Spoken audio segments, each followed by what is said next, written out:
Hello foodies, welcome back to my channel Sri skills. ఈ హల్వాని ఎవరైనా గెస్ట్స్ వస్తే ఈజీగా చిటికెలో చేసేయచ్చండి. చాలా టేస్టీగా, చాలా సింపుల్గా ఉంటుంది. సో దానికోసం మనం దీన్ని ఎలా ప్రిపేర్ చేసుకోవాలో చూపిస్తాను, చూడండి. సో ముందుగా ఈ రెసిపీకి కావాల్సిన ఇంగ్రీడియంట్స్: 1 కప్ కార్న్ ఫ్లోర్కి 1 కప్ షుగర్, 3/4 కప్ మిల్క్ తీసుకోవాలి, అండ్ కొద్దిగా క్యాషు అండ్ కిస్మిస్, అండ్ 2 టేబుల్ స్పూన్ గీ. అలాగే జీడిపప్పుని చిన్న చిన్న పీసెస్గా చేత్తో కట్ చేసుకోండి.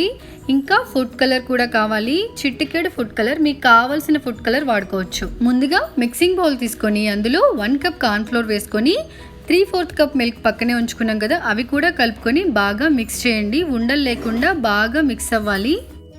సో చూడండి, ఈ విధంగా ఉండలు లేకుండా బాగా కలుపుకొని ఈ మిశ్రమాన్ని పక్కనే ఉంచుకోవాలి. ఇప్పుడు స్టవ్ ఆన్ చేసుకొని ప్యాన్ పెట్టుకొని అందులో ముందుగా మనం తీసుకున్న 1 కప్ షుగర్ వేసుకొని, ఇప్పుడు ఈ షుగర్లోనే మనం ఏ కప్తో షుగర్ తీసుకున్నామో ఆ కప్తోనే 2 కప్స్ వాటర్ పోసుకొని బాగా షుగర్ అంతా కరిగిపోయే వరకు మనం వెయిట్ చేయాలి. సో ఇప్పుడు ఈ షుగర్ అంతా కరిగిపోయేలోపు మనం క్యాషు కిస్మిస్ని ఫ్రై చేసుకుందాం.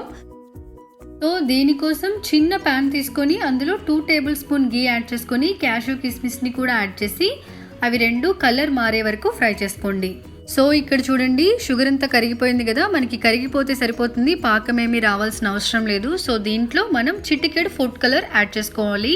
ఇప్పుడు ఇందులో మనం ముందుగానే కలిపి పెట్టుకున్న కార్న్ ఫ్లోర్ మిల్క్ మిశ్రమాన్ని ఒక్కసారి కలుపుకొని దీంట్లో పోసుకుంటూ తిప్పుకుంటూ ఉండాలి. ఈ విధంగా కార్న్ ఫ్లోర్ మిక్స్చర్ యాడ్ చేసుకున్న తర్వాత చేత్తో ఇలా కలియబెడుతూ ఉంటే కొంచెం సేపటికి చిక్కబడుతుందండి. చూసారు కదా, మనకి అక్కడక్కడ చిన్న చిన్న ఉండల్లా కనిపిస్తుంది. చూసారా, ఈ విధంగా కలర్ మారి బాగా చిక్కబడుతుంది. ఇప్పుడు క్యాషు కిస్మిస్ ని కూడా యాడ్ చేసుకోవాలి. ఈ విధంగా గరిటెతో ఒకసారి మనం మిక్స్ చేసుకుంటే అప్పుడు ప్యాన్ కి అంటుకోకుండా చక్కగా హల్వా రెడీ అయిపోతుంది. చూసారా ఎంత ఫాస్ట్గా రెడీ అయిపోయిందో. సో ఇప్పుడు స్టవ్ ఆఫ్ చేసుకొని దీన్ని వేరే ప్లేట్లోకి ట్రాన్స్ఫర్ చేసుకుందాం. సో ఈ విధంగా ఒక ప్లేట్ తీసుకొని నెయ్యి అప్లై చేసుకొని ముందుగా మనం ప్రిపేర్ చేసుకున్న హల్వాని ఈ ప్లేట్లోకి ట్రాన్స్ఫర్ చేసుకొని ఈ విధంగా సమంగా పరుచుకోవాలి. ఇప్పుడు మనం ఒక 30 మినిట్స్ వెయిట్ చేస్తే ఈ 30 మినిట్స్లో ఈ ప్లేట్లో ఉన్న హల్వా అనేది చక్కగా చల్లారిపోతుంది. అప్పుడు మనకి కావలసిన షేప్లో ముక్కల్ని కట్ చేసుకోవచ్చు.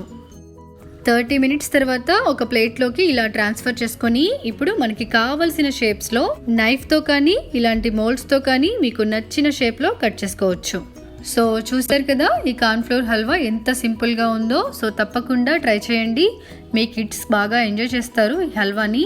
సో ఇలాంటి simple and easy and healthy recipes ఎన్నో మన ఛానల్లో ఉన్నాయి. ఒక్కసారి మన ఛానల్ని విజిట్ చేయండి, సబ్స్క్రైబ్ చేయండి, నచ్చితే లైక్ కూడా చేయండి. సో మరో కొత్త రెసిపీతో మరో కొత్త వీడియోలో కలుద్దాం. Until then, bye foodies.